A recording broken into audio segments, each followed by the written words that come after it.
Hello મિત્રો, હું તમને બતાવવાનો છું સ્કોલરશિપ જે અત્યારે હાલમાં તો ડિજિટલ ગુજરાતની અંદર સ્કોલરશિપ જે ખુલ્લું નથી, પણ તેની જે તારીખો આવશે ત્યારે ખુલતું હોય છે.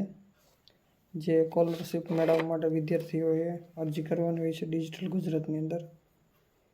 તો તેની અંદર પહેલાં તો તેનું એકાઉન્ટ મોબાઈલ નંબરથી બનાવવામાં આવે છે, અને ત્યાર પછી જે સ્ટાન્ડર્ડમાં અભ્યાસ કરતા હોય 9-10થી મારા અંદાજ પ્રમાણે કોલેજ, ITI,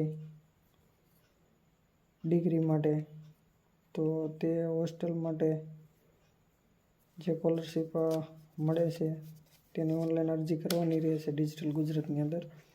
તો છેલ્લી ઘડીની અંદર એવું થાય છે કે જે વિદ્યાર્થી નવા હોય છે અરજી કરવામાં, તે લોકોને DBT એક્ટિવ હોતું નથી, જે ડાયરેક્ટ બેનિફિટ ટ્રાન્સફર કહેવામાં આવે છે, જે બેંકની અંદર સીધા જ આધાર કાર્ડ દ્વારા સીધું પેમેન્ટ કરવામાં આવે છે સ્કોલરશિપનું સરકારશ્રી દ્વારા.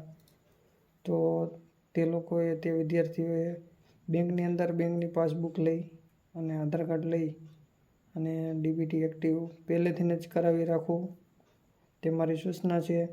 મેં પણ એવા છેલ્લી ઘડીએ, છેલ્લી તારીખમાં લાસ્ટમાં ફોર્મ ભરવા આવેલા વિદ્યાર્થીઓને તે કિસ્સો મેં જોયેલો છે. છેલ્લી ઘડીએ DBT એક્ટિવ થતાં જે આપણે બેંકની અંદર કરાવતા હોય છે તો પણ 4 થી 5 દિવસ લાગી જાય છે, અથવા તો 1-2 દિવસ લાગે છે.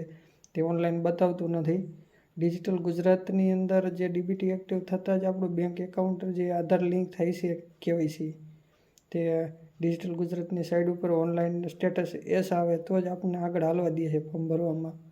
તો જે પણ વિદ્યાર્થીઓ સ્કોલરશિપ જેને મળવાપાત્ર થતી હોય જે તે સ્ટાન્ડર્ડની અંદર, તો તેમાં તે અરજી કરવા માંગતા હોય તો પહેલેથી બેંક DBT એક્ટિવ કરાવીને જ રાખે.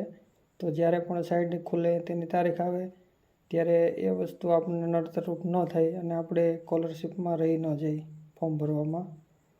તો મારો વિડીયો આગળ શેર કરજો અને મારી ચેનલમાં નવા હોય તો સબસ્ક્રાઈબ કરી લેજો. જે ડિજિટલ ગુજરાતની તારીખ હાલમાં તો અત્યારે મારા અંદાજ પ્રમાણે ફોર્મ ભરવાનું ચાલુ નથી, પણ ખુલે ત્યારે આવું બને છે.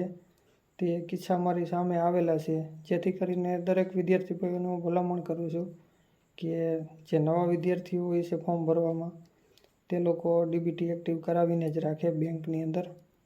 બેંકની અંદર આધાર કાર્ડને પાસબુક લઈને વિદ્યાર્થીએ ખુદે જવું પડશે. બાયોમેટ્રિકથી જે DBT એક્ટિવ કરે છે બેંકવાળા, ત્યારે જ થાય છે, તો રૂબરૂ જ જવું પડશે. અને જે લોકોને ચાલુ છે સ્કોલરશિપ જે રિન્યૂ કરવાની હોય છે, તે લોકોને તો ઓલરેડી ચાલુ જ હોય છે, પણ નવા વિદ્યાર્થીઓ આમાં અટવાય છે. જે સ્ટેટસ બેંકનું યસ ન બતાવે ત્યાં સુધી ફોર્મ ભરાતું નથી. જય હિન્દ, જય ભારત.